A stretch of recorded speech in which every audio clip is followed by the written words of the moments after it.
Halo semuanya, Assalamualaikum warahmatullahi wabarakatuh. Di video kali ini kita akan membahas mengenai geometri ruang. Jadi ini adalah video pertama terkait dengan geometri ruang dan apa saja yang ada di dalamnya kita akan lihat.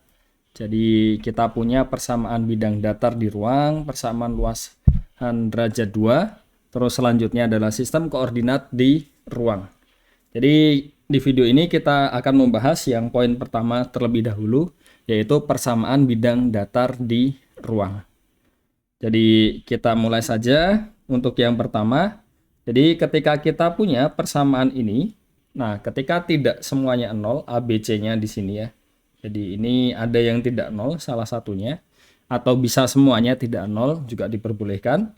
Nah, akan ditunjukkan bahwa persamaan satu ini merupakan persamaan bidang datar di ruang. Jadi kita ambil tiga buah ini ya, tiga buah bilangan real, terus kita buat jadi pasangan 3 berurutan. Jadi kita punya koordinat di ruang.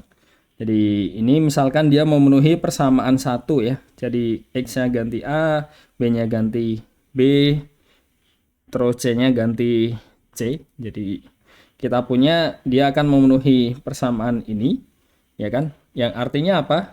Kalau misalkan kita punya D-nya ini tadi ya. Jadi D itu kan berarti ya minus AA minus BB dikurang CC ya di sini ya. Dan kita substitusi, jadi D-nya kita ganti. Jadi kita peroleh bentuk seperti ini. Artinya apa? Nah, ketika kita lihat persamaan dua ini, dia merupakan hasil kali silang antara apa saja? Antara vektor-vektor yang tidak nol ini ya. Jadi kita punya vektor tidak nol ini dan ini ya. Dan hasilnya jadi nol ya. Jadi dua buah vektor ini di dot produkkan hasilnya 0. Artinya apa? Kalau di dot produkkan jadinya 0 ya artinya dia dua buah itu saling tegak lurus ya kan. Nah, kalau kita lihat lebih lanjut, misalkan kita punya titik X, Y, Z memenuhi persamaan 1, terus kita ya tentunya bisa kita lihat ya dengan cara yang sama, karena kan kita mengambil di sini kan juga sebarang kan sebenarnya kan. Jadi sebarang yang penting memenuhi persamaan tadi. Dan ketika kita ambil, tentunya dia akan selalu tegak lurus dengan vektor ini tadi. Jadi bisa dibayangkan ketika kita punya seperti ini, jadi seperti di sini, titik di sini nanti vektornya di sini tegak lurus, ini tegak lurus, tegak lurus, tegak lurus. Berarti semuanya kalau kita kumpulkan dia jadi suatu bidang. Nah, itu alasannya kenapa kok persamaan tadi merupakan bidang datar yang ada di ruang. Oke, jadi kita lanjut. Nah, kita punya vektor n tadi ya. Jadi ini dia adalah vektor yang tegak lurus pada bidang datar alfa yang melalui titik ini tadi. Jadi kita bisa ngambil titik sebarang pada bidang tersebut, kita bentuk vektor PQ dan karena semuanya tegak lurus, berarti kita punya dot produknya hasilnya adalah 0. Jadi kita punya ya sudah berarti nah, vektor tadi kita sebut dengan normal bidang. Kenapa? Karena ya sifat tadi ya. Jadi ketika kita punya persamaan bidang tadi, nah kita mempunyai normalnya adalah vektor ini dan ya persamaan bidang datarnya apa? Ya berarti ini dan bisa kita ubah bentuknya dan setelah kita sederhanakan lagi, jadi kita punya bentuk yang tadi ya. Kita punya seperti ini. Ini adalah persamaan bidang yang ada di ruang. Sebagai contoh, misalkan kita punya suatu bidang alfa melalui titik ini dan punya normal ini, bagaimana cara mencari persamaan bidangnya? Jadi berdasarkan persamaan ini tadi, yang ketiga ini, jadi kita punya apa? Kita ganti ya di sini ya. Jadi ini 1, ini 1, di sini 3 ya. Oke ya. Dan ini normalnya ini ada 2, jadi ini 2. Terus di sini ini sebenarnya 1 kali ya. Ini juga kita punya di sini 1 kali. Jadi kita punya persamaan ini dan kalau disederhanakan jadi seperti ini. Dan bidang alfa ini tentunya ketika kita ambil X-nya 0, Y-nya 0, nanti bisa kita ganti ya di sini ya. Ketika X-nya 0, terus Y-nya 0, kita peroleh Z-nya adalah 6. Terus ketika Y-nya 0, Z-nya 0, ya kan? Kita peroleh X-nya 3. Terus ketika X-nya 0, Z-nya 0, Y-nya 6. Jadi kita punya, kalau mau kita gambarkan ya, jadi kita memperoleh bidang ini kan. Karena yang paling mudah itu ya ketika kita melihat titik potongnya dengan sumbu ya. Jadi lebih terlihat. Kalau misalkan ingin lebih jelas lagi, bisa memanfaatkan yang di geogebra.org, itu ada 3D kalkulator, tinggal dimasukkan saja persamaannya, nanti langsung muncul dan bisa digerak-gerakkan kanan kiri kalau misalkan ingin lebih jelas. Contoh yang lain, kita ingin menentukan persamaan bidang yang melalui 3 buah titik ini. Jadi di sini kita punya vektor-vektor PQ, PR. Jadi PQ PR-nya mana? Ya di sini ya. Jadi kita punya, ini kita peroleh dari, kalau PQ itu kan berarti ini ya, 2 dikurang 1, jadi koefisiennya yang di sini 3 kurang 2, jadi koefisiennya yang di sini negatif 1 dikurang 3, makanya ini kita peroleh negatif 4 kan. Terus PR apa? PR ya ini tadi, negatif 3 dikurang 1, negatif 4. Terus ini 2 dikurang 2, 0, makanya kita tidak punya ada J di situ, karena 0 kali J kan J. Terus di sini 1 kali 3, itu di sini 1 dikurang 3 kan negatif 2 ya. Jadi kita punya vektor PR seperti ini. Dan bisa kita ilustrasikan, ini PQ, PR. Terus otomatis kita mau mencari normalnya terlebih dahulu. Normalnya mana? Ya normalnya yang di sini ya. Jadi bagaimana cara mencari vektor normal tersebut? Kalau kita ingat lagi ketika belajar mengenai vektor, kita bisa memanfaatkan hasil kali silang atau cross product. Jadi kita cross product-kan, nanti masih ingat ya. Jadi ketika kita belajar mengenai vektor, itu hasil kali silangnya nanti mengikuti aturan ibu jari tangan kanan. Jadi nanti vektornya ini ke arah ke atas. Dan ya sudah, kita gunakan ini. Nah ini bagaimana cara menghitungnya kalau misalkan lupa dengan yang di matriks ya. Jadi bisa pakai sarus, bisa pakai ekspansi. Jadi kalau ekspansi itu, kalau yang seharusnya kan pernah dijelaskan ketika mau pelajari tentang vektor. Jadi kita akan melihat yang menggunakan ekspansi ya. Jadi caranya adalah kita tandai kiri atas itu dengan plus, selanjutnya selang-seling. Jadi karena di sini ada 0, jadi kita akan gunakan itu. Mungkin paling enak kita menggunakan baris ketiga. Jadi ini plus, minus, plus ya.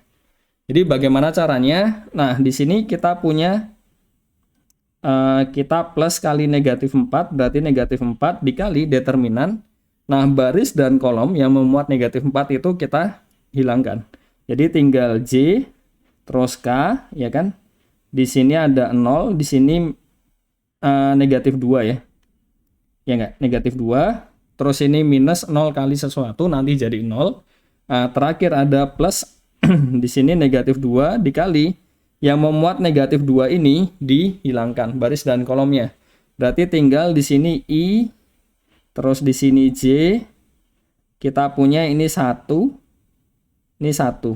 Oh, ini tadi salah ya. Ini 1 negatif 4 ya harusnya ya. Karena yang memuat ini kan, nah ini harusnya. Ini 1, 1. Terus kalau kita punya determinan A, B, C, D seperti ini, kan jadi AD dikurang BC ya. Jadi sederhana. Kita punya negatif 4 dikali, di sini negatif 4J dikurang K, terus kita punya negatif 2 dikali I dikurang J, gitu kan. Jadi sisanya tinggal disederhanakan. Kita punya jadi, ini jadi apa? Negatif 2I, ya kan. Terus kita punya plus 16J, plus 2J lagi, berarti plus 18J. Ini kita beri panah ya, supaya konsisten ya. Kalau vektor ada panahnya kan di atasnya. Terus ini kita punya negatif 4 kali negatif 1 plus 4K ya. Jadi ini cara mencari determinannya. Nah ini dia akan tegak lurus pada bidang yang melalui P, Q, dan R ya. Karena alasan ini tadi ya. Jadi dia pasti tegak lurus, berarti kita bisa mengambil N kita ini sebagai vektor normal dari bidang tadi. Jadi kalau kita punya vektor normalnya bagaimana? Ya sudah, kita gunakan ini tadi ya. Jadi kita tinggal masukkan vektor normalnya kan di sini ini negatif 2, ya kan? Di sini plus 18, di sini 4 ya. Terus dia melalui mana? Ya kita ambil salah satu. Misalkan 1, 2, 3, ya kan? Jadi kan tadi melewati titik 1, 2, 3, ya kan? 1,2,3 maksudnya. Jadi di sini masukkan ke sini, terus ini ke sini, ini ke sini. Jadi boleh milih yang lain sama saja karena masing-masing itu kan terletak di bidang ya. Jadi kita punya apa? Ya setelah disederhanakan seperti ini. Jadi ini menyederhanakan biasa, saya rasa bisa ditinggal. Nah, bagaimana dengan beberapa keadaan khusus untuk bidang datar yang ada di ruang? Jadi kita punya misalkan bidang alfa, persamaannya seperti ini. Nah, kalau misalkan apa yang terjadi ketika A-nya ini sama dengan 0? Ya ketika A-nya sama dengan 0, berarti kan apapun nilai X-nya dia tidak berpengaruh, ya kan? Jadi bisa dibayangkan kalau misalkan sumbu X-nya itu, jadi misalkan ini ya, ke kanan kiri, Y-nya depan belakang, Z-nya atas bawah gitu. Jadi X-nya ini, ya apapun ininya dia nggak ngaruh, berarti kan ya sudah, kita hanya yang menentukan Y dan Z-nya kan. Jadi semuanya yang ada di sini artinya apa? Dia akan tegak lurus dengan bidang Y, O, Z ya. Jadi semoga cukup jelas dari situ. Dan kalau B-nya 0, ya dengan cara pandang yang sama, dia akan tegak lurus dengan bidang X, O, Z. Begitu pula ketika C-nya sama dengan 0, dia akan tegak lurus dengan bidang X, O, Y. Nah, apa yang terjadi ketika A dan B-nya dua-duanya 0? Jadi ya kita hanya penentunya yang bagian sini saja kan. Artinya apa? Dia akan tegak lurus bidang Z. Jadi ya kelihatan lah dia akan sejajar dengan X, O, Y. Jadi tinggal di inilah. Kalau misalkan ingin lebih jelas bisa ambil contoh saja. Misal Z plus 1 gitu sama dengan 0. Terus kalau ingin lebih mudah bisa coba di GeoGebra nanti bentuknya seperti apa. Jadi kelihatan dia akan sejajar dengan bidang X, O, Y, dan seterusnya. Jadi apa yang terjadi ketika D-nya sama dengan 0? Kalau D sama dengan 0, kita punya AX plus BY plus CZ sama dengan 0. Artinya apa? Ketika X-nya 0, Y-nya 0, Z-nya 0, dia memenuhi persamaan bidang tadi. Ya berarti bidang ini melalui titik pusat 0,0,0. Jadi semoga cukup jelas ya di situ. Nah, selanjutnya setelah kita tahu persamaan bidang seperti apa, kita ingin melihat bagaimana cara mencari jarak titik ke bidang. Dan sekali lagi ketika kita berbicara tentang jarak, kita lihat yang paling dekat, ya kan? Jadi kita punya bidang alfa, bentuknya seperti ini. Titiknya ini di luar bidang alfa. Nah, ya kalau misalkan titiknya ada di bidang alfa ya jaraknya 0 lah, jelas ya. Jadi kita ingin mencari titik yang di luar. Nah, bagaimana cara mencari jarak titik tersebut ke bidang alfa? Jadi misalkan jaraknya adalah D, terus ini persamaan bidangnya tadi. Nah, tentunya ya A, B, C-nya tidak semuanya 0 ya, syaratnya tadi di awal. Kalau misalkan, ini kalau A-nya 0, nanti kan ada salah satu yang lain juga ini. Jadi tidak mengurangi keumuman, kita asumsikan ketika A-nya yang tidak 0 ya. Jadi kalau misalkan yang tidak 0 yang lain juga nanti bisa dilakukan dengan strategi yang sama. Jadi kita punya Q-nya seperti ini, dia akan berada di bidang alfa. Jadi kita peroleh vektor QT, jadi ini Q, ini T, QT kan berarti ya ini kurang ini ya.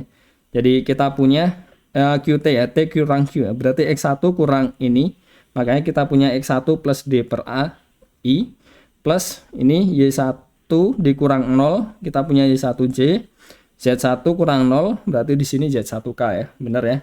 Nah, kita namakan normalnya itu dengan ini, jadi kita punya apa? Bentuk seperti ini, dan kita akan mencari sudutnya terlebih dahulu kan. Jadi sudutnya ya tentunya ini ya, bisa 0 sampai 90, juga bisa dari 90 sampai 180, tergantung dengan arah dari normalnya tadi ya. Jadi maksudnya bagaimana ya, ini ya, tetanya di sini itu bisa yang sini, bisa yang belakangnya kan. Jadi bisa up to 180 tergantung kasusnya. Tapi di sini kita akan melihat yang ya misalkan tetanya antara 0 sampai 90 dulu ya. Jadi apa yang bisa kita lakukan ketika kita punya seperti ini? Jadi ini vektor normalnya. Jadi ini yang tetanya ini 0 sampai 90. Jadi ini yang 0 kurang theta kurang dari pi per 2. Ini yang kasus ketika 0 bukan. Ini pi per 2 kurang dari theta kurang dari pi ya. Jadi dua kasus ini tentunya bisa ini. Tapi sebenarnya lebih mudah untuk membayangkan yang ini dulu ya. Tapi akan bisa diaplikasikan juga untuk yang satunya. Nah, kita punya jaraknya apa di situ? Ya jaraknya adalah kalau kita punya theta, cos itu apa? Samping per miring ya. Jadi cos theta itu adalah D per panjang TQ kan.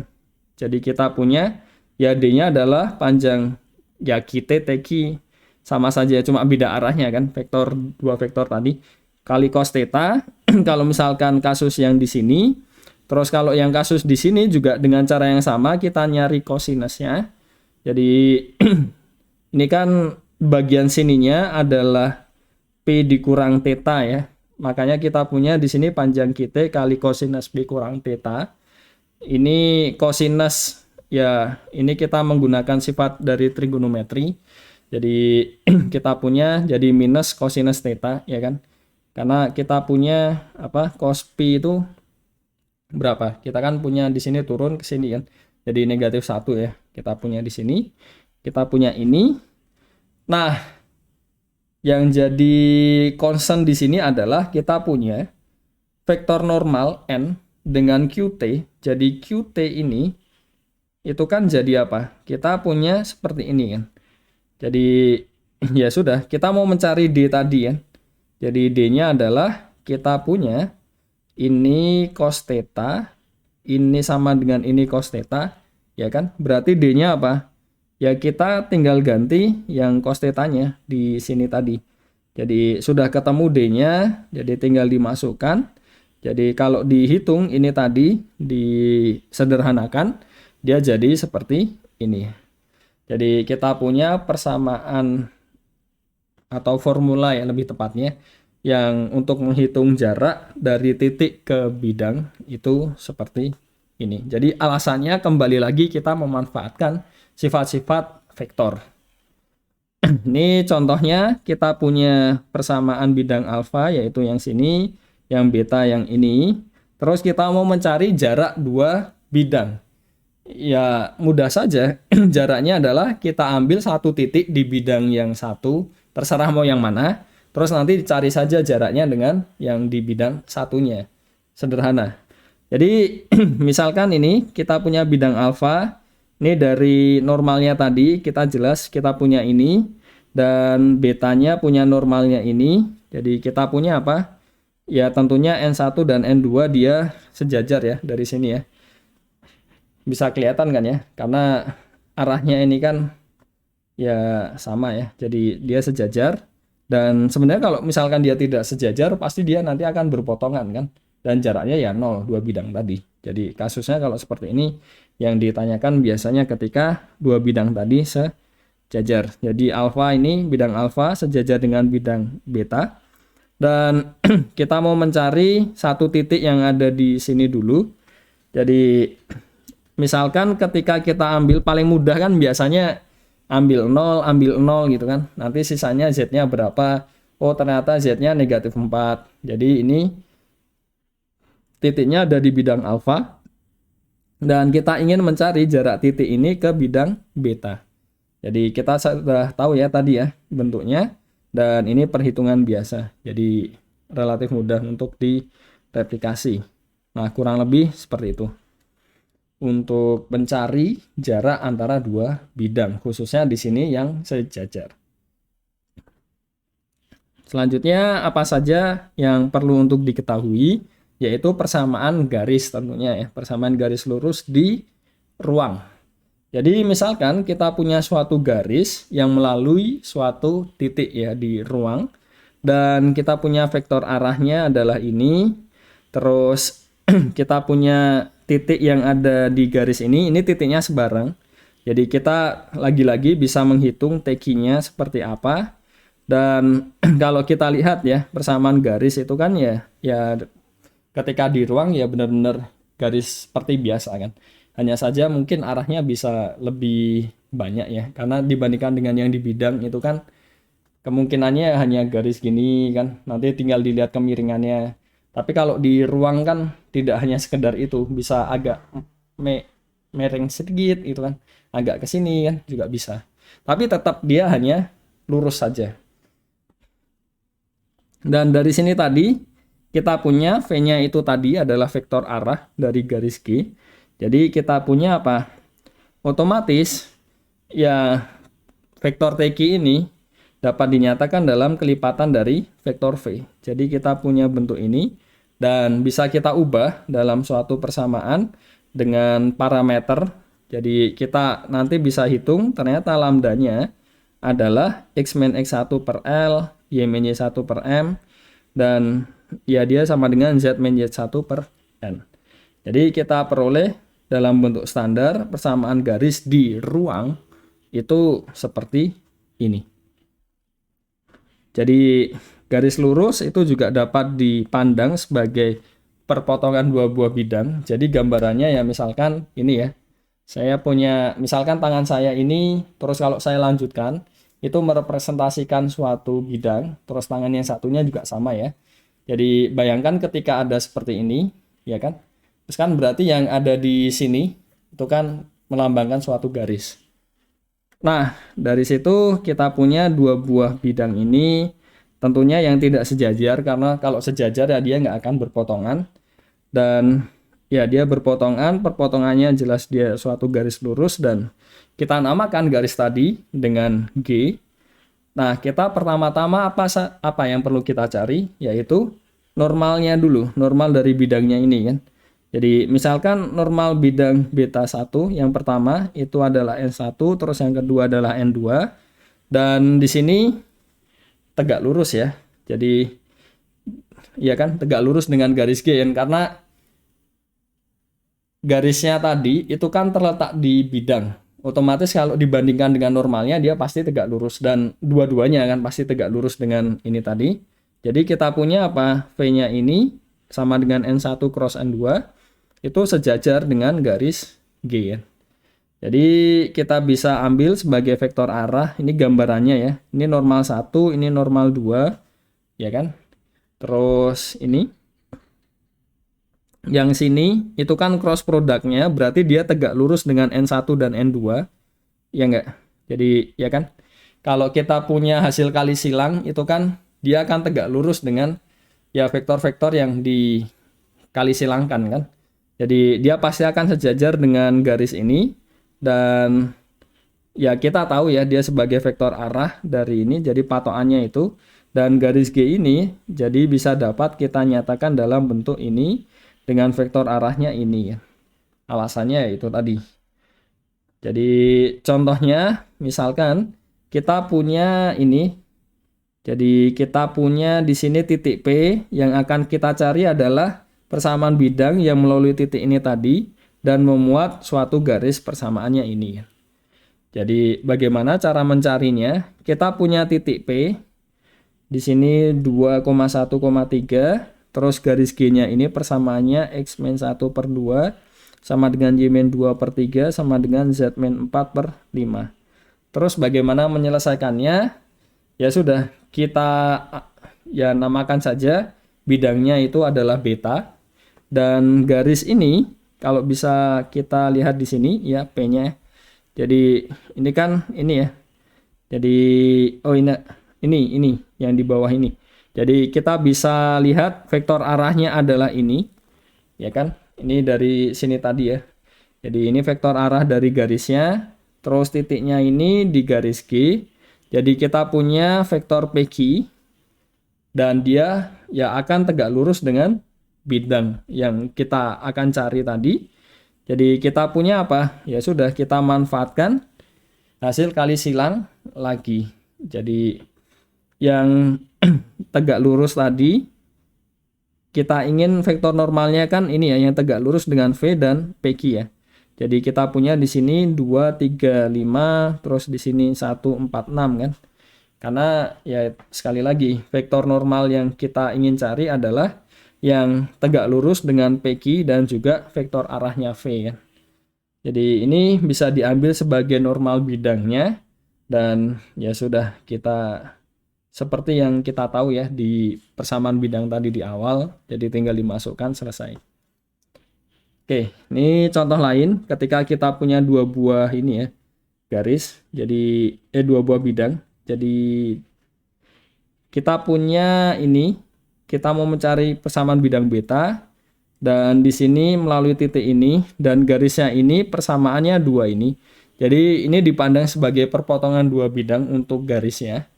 Nah, bagaimana caranya? Ya sudah, kita punya kan 2 buah bidang ya di sini ya. Jadi bidang pertama vektor normalnya bisa kita cari, bidang kedua vektor normalnya juga bisa kita cari kan. Dengan sangat mudah lah, karena lihat bentuk ini ya saja, ABC-nya saja kan. Jadi bagaimana cara mencari untuk ini ya, jadi yang tegak lurus dengan normal dua-duanya itu kan nanti jadi ini vektor arahnya garis G-nya kan. Jadi sama seperti tadi, kita cari cross produknya.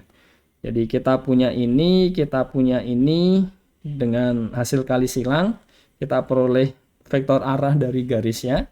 Dan setelah kita tahu vektor arah dari garisnya tadi, padahal kita punya satu titik, dan titik ini terletak pada garis G. Berarti kita bisa membuat ya suatu vektor yang ini searah dengan garis G juga, yaitu QP. Jadi kita punya garisnya, vektor arah untuk garisnya ini, terus ini juga.